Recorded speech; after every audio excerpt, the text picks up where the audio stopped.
உலக மக்கள் எல்லோருக்கும் வணக்கம். நான் உங்கள் ஜி கோபால் பேசுகிறேன். இன்னைக்கு நாம் பேசக்கூடிய தலைப்பு செவ்வாய் பகவானுடைய பெயர்ச்சி. அப்போ இந்த பெயர்ச்சி ஆகப்பட்டது மேச ராசிக்காரங்களுக்கு எப்படி இருக்கும்? ராசியில் முதல் ராசி,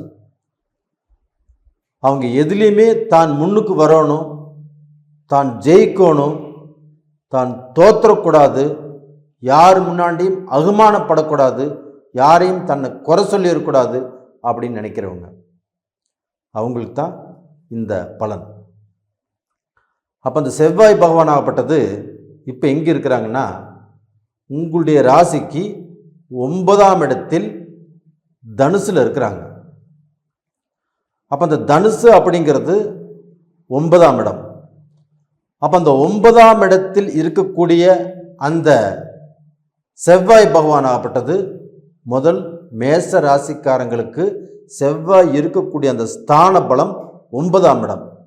ஒரு நல்ல ஸ்தான பலத்தை அந்த மேச ராசிக்காரங்களுக்கு உருவாக்கி கொடுத்துட்டாரு. அப்போ அந்த 9ஆம் இடம் என்பது என்ன? ஒரு அதிர்ஷ்டம்.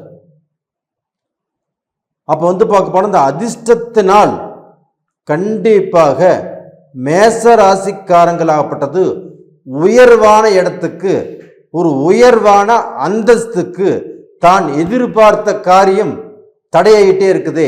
நம்மளுக்கு இந்த காரியம் நம்மளுக்கு நடந்துச்சுன்னா நாம் ஜெயிச்சிருவோமே, நம்மளுக்கு இந்த காரியம் கண்டிப்பாக நடக்கணும் அப்படின்னு பார்க்க போனால் எதிர்பார்த்துட்டு இருக்கிறாங்க. அப்போ அவங்க எதிர்பார்த்த அந்த எதிர்பார்ப்பு கடந்த காலங்களில் தடைபட்டு போயிருந்தாலும் இந்த காலத்தில் கண்டிப்பாக ஜெயிப்பாங்க, இது உறுதி.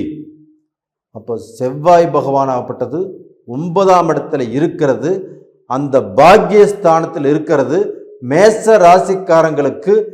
அதாவது பார்க்க போனால் எப்படி சொல்றதுன்னா, அருமையான ஒரு வளர்ச்சியை கொடுக்கும், ஒரு அபரீத வளர்ச்சியை கொடுக்கும், நீங்கள் எதிர்பார்க்காத ஒரு நல்ல வளர்ச்சியை கொடுக்கும். கண்டிப்பாக இது நடக்கும். அப்போ டோட்டலாக பார்த்தீங்கன்னா இப்போ இந்த 9ஆம் இடத்துல இருக்கக்கூடிய அந்த செவ்வாய் பகவான் ஆகப்பட்டது உங்களுக்கு தொழில் ரூபத்தில் ஒரு நல்ல வளர்ச்சி கொடுக்கும். வேலை கிடைக்காதவங்களுக்கு கண்டிப்பாக வேலை கண்டிப்பாக கிடைக்கும். அது போக மிலிட்ரியில், அது போக மருத்துவத்துறையில், அது போக பாதுகாப்பு துறையில், அது போக யூனிஃபார்ம் போட்ட எந்த ஒர்க்காக இருந்தாலும் சரி, எந்த சர்வீஸாக இருந்தாலும் சரி, அவங்க எல்லாத்துக்குமே ஒரு விடியல் வரப்போகிறது, ஒரு நல்லது நடக்க போகுது. அப்போ அதன் மூலியமாக மேசராசிக்காரங்களாகப்பட்டது ஒரு படி உயர்வதற்குண்டான வாய்ப்பை இந்த செவ்வாய் பகவானுடைய பயிற்சி அள்ளித்தரப்போகிறது. நீங்கள் ஒன்றும் பயந்துக்க வேண்டியதே இல்லை. மேசராசிக்காரங்களே, கண்டிப்பாக உங்களுக்கு நீங்கள் எதிர்பாராத நன்மைகள் நடக்கக்கூடிய வாய்ப்புகள் இருக்குது. ஒன்று.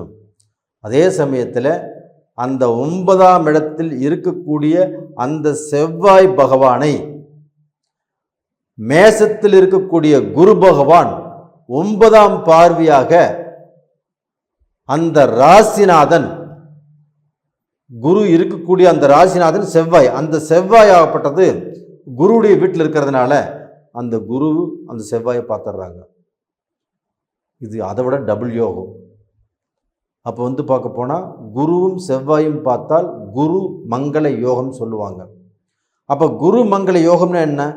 அவங்களுக்கு பார்க்க போனால் மனசுக்கு நிறைவான காரியங்கள் நடக்கிறது, சுபகாரியங்கள் நடக்கிறது, சுபகாரியங்கள் சம்பந்தப்பட்ட பேச்சு பேசுறது, இல்லைன்னு ஒரு வீடு வாங்கிறது, ஒரு கடை வாங்கிறது, ஒரு பில்டிங் வாங்கிறது, தனக்கு தேவையான சொத்து வாங்கிறது, இது மாதிரி மங்கள காரியங்கள் உங்கள் குடும்பத்தில் நடப்பதற்குண்டான வாய்ப்பை இப்போ அந்த மங்களகாரகன் உருவாக்க போகிறார்.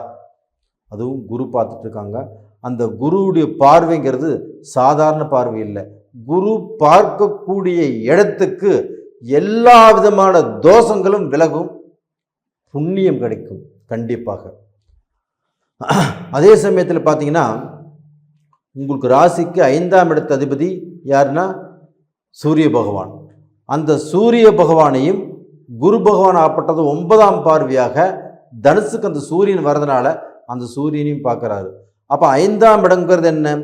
உங்களுடைய பேர், உங்களுடைய புகழ், உங்களுடைய கீர்த்தி, உங்களுடைய வளர்ச்சி, உங்களை பார்த்து 4 பேர் அண்ணாந்து பார்க்குற அளவுக்கு ஒரு நல்ல சூழ்நிலை. அது மட்டும் இல்லை, உங்களுடைய வேகமான வளர்ச்சியை பார்த்து அடுத்தவங்க மூக்கு மேலே வரல வைக்கக்கூடிய அளவுக்கு நீங்கள் வளர்வதற்குண்டான வாய்ப்பு வந்து விட்டது. நான் ஒன்றும் தமாசுக்கு சொல்லிங்க, இது பார்க்க போனால் உண்மை உண்மை உண்மை. இது நடக்க போது நீங்கள் பார்க்க போன கமெண்ட்ஸில் கண்டிப்பாக எழுத போகிறீங்க. அப்போ டோட்டலாக பார்த்தீங்கன்னா மேச ராசிக்காரங்களுக்கு ஒரு அற்புதமான ஒரு அருமையான நேரம் வந்தாச்சு. அப்போ அந்த நேரத்தை நீங்கள் பயன்படுத்திக்கோங்க. உங்களுடைய 12ஆம் இடத்தை, அதாவது உங்கள் ராசிக்கு பார்க்கணும் 3, 6, 7ஆம் இடத்து அதிபதி சுக்கிர பகவானையும் அந்த குரு பகவான் பார்த்துட்டார். அப்போ அந்த குரு பகவான் பார்க்கும்போது என்ன ஆகுனா, சுக்கிர பகவானை பார்க்கும்போது என்ன ஆகுனா, உங்களுக்கு பார்க்க போனால் நல்ல கலை, அது மட்டும் இல்லை ஒரு நல்ல மாங்கல்யம். சுக்கிர பகவானுடைய அனுகிரகம் இருந்தால் தான் திருமணமே நடக்கும்னு சொல்லுவாங்க. அந்த சுக்கிர பகவான் அனுகிரகம் குருடைய பார்வையோடு இருக்கிறதுனால நல்ல மாங்கல்யாமையும் காதல் கல்யாணங்களாகப்பட்டது கண்டிப்பாக நல்ல முறையில் நடக்கும். இதற்கு முன்னாண்ட தடைப்பட்டிருந்தாலும் இப்போ போய் கேட்டு பாருங்க, கண்டிப்பாக அந்த காதல் கல்யாணங்களாகப்பட்டது கொடிகட்டி வாழக்கூடிய அளவுக்கு வாய்ப்புகள் இருக்குது. அப்போ டோட்டலாக பார்த்தீங்கன்னா காதல் கல்யாணங்கள் நல்லா இருக்கும், திருமணங்கள் நல்லா இருக்கும், தள்ளிப்போன திருமணங்கள் கண்டிப்பாக நடக்கும், குழந்தை பேர் நல்லா இருக்கும். குழந்தை பாக்கியம் யாராருக்கு இல்லையோ அவங்களுக்கு எல்லாமே இந்த பீரியடில் கண்டிப்பாக குழந்தை பாக்கியம் நடப்பதற்குண்டான சூழ்நிலை இருக்குது. அப்போ டோட்டலாக பார்த்தீங்கன்னா அந்த செவ்வாயுடைய பார்வை பார்த்தீங்கன்னா 4ஆம் இடத்தை பார்க்குறாங்க. அப்போ அந்த 4ஆம் இடம் என்பது என்னென்னா உங்கள் ராசிக்கு 12ஆம் இடம். அப்போ உங்களுக்கு வரக்கூடிய விரயத்தை அவர் போக்குவார். அப்போ அந்த விரயங்களை சுப விரயமாக பண்ணுவார். 7ஆம் பார்வையாக பார்க்குறாரு செவ்வாய். அப்போ அந்த 7ஆம் பார்வைங்கிறது உங்கள் ராசிக்கு 3ஆம் இடம். அப்போ உங்களுடைய முயற்சி, உங்களுடைய வெற்றி, உங்களுடைய வீரம், இது எல்லாத்துக்குமே அந்த 3ஆம் இடம் தான். அப்போ அந்த 3ஆம் இடத்தை அந்த செவ்வாய் பார்க்கறதுனால இது எல்லாமே ஒன்று சேர்ந்து உங்களுக்கு பார்க்க போனால் நல்ல ஒரு திருப்தியை கொடுக்கும். 8ஆம் இடத்தையும் பார்க்குறாரு. 8ஆம் இடங்கிறது என்ன? தாய் சம்மந்தப்பட்ட இடம், ஒரு வண்டி வாகனம் சம்மந்தப்பட்டது, ஒரு பூமி சம்மந்தப்பட்டது. இது எல்லாமே நம்மளுக்கு வந்து சேரக்கூடிய டைம். பழைய வண்டியாக இருந்தால் போட்டுட்டு புது வண்டி வாங்கலாம், புது வண்டியே வாங்கலாம், பூமி சம்மந்தப்பட்டதை வாங்கலாம், ரியல் எஸ்டேட்காரங்களுக்கு நல்லா இருக்கும். அதே சமயத்தில் கன்ஸ்ட்ரக்ஷன் பண்ணி கொடுக்கறதுக்கு அவங்களுக்கு நல்லா இருக்கும், இன்ஜினியரிங்களுக்கு நல்லா இருந்திருக்கும், பில்டர்ஸ்க்கு நல்லா இருக்கும். இது எல்லாமே இந்த சூழ்நிலையில் மேசராசிக்காரங்களுக்கு அருமையான டைம், ஒரு அற்புதமான டைம். இந்த டயத்தை நீங்கள் பயன்படுத்திக்கோங்க. இது மட்டும் இல்லாமல் மேசராசிக்காரங்களுக்கு ஆல்ரெடி சனி பகவானுடைய சப்போர்ட் இருக்குது. அந்த சனி பகவானுடைய சப்போர்ட்டுனால தொழில் வளம் நல்லா இருக்கும்.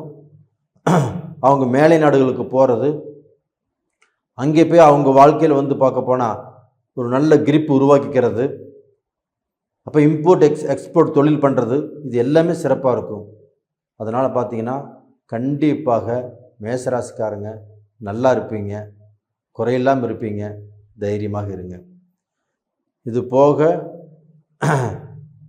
நேரிலே இந்த பதிவு உங்களுக்கு பிடிச்சிருந்துச்சுன்னா லைக் பண்ணுங்கள், சப்ஸ்கிரைப் பண்ணுங்கள், ஆல் அப்படிங்கிற பெல் பட்டனையும் ப்ரெஸ் பண்ணிக்கோங்க. இந்த ஜாதகத்தில் இப்போ நாம் சொன்னது பொது பலன். இது கூட உங்களுடைய ஜென்ம ஜாதகத்தில் நடக்கக்கூடிய தசா புத்திகள் உங்களுக்கு சாதகமாக இருந்துச்சுன்னா சூப்பராக இருக்கும். அது எப்படி இருக்கிறது அப்படிங்கிறத நீங்கள் வேணும்னா பார்த்துக்கோங்க. கீழே 2 நம்பர் கொடுத்துருக்குறோம், கான்டாக்ட் பண்ணுங்கள், வாட்ஸ்அப் பண்ணுங்கள். உங்களிடமிருந்து விடைபெறுவது உங்களின் ஜி கோபால். நன்றி, வணக்கம்.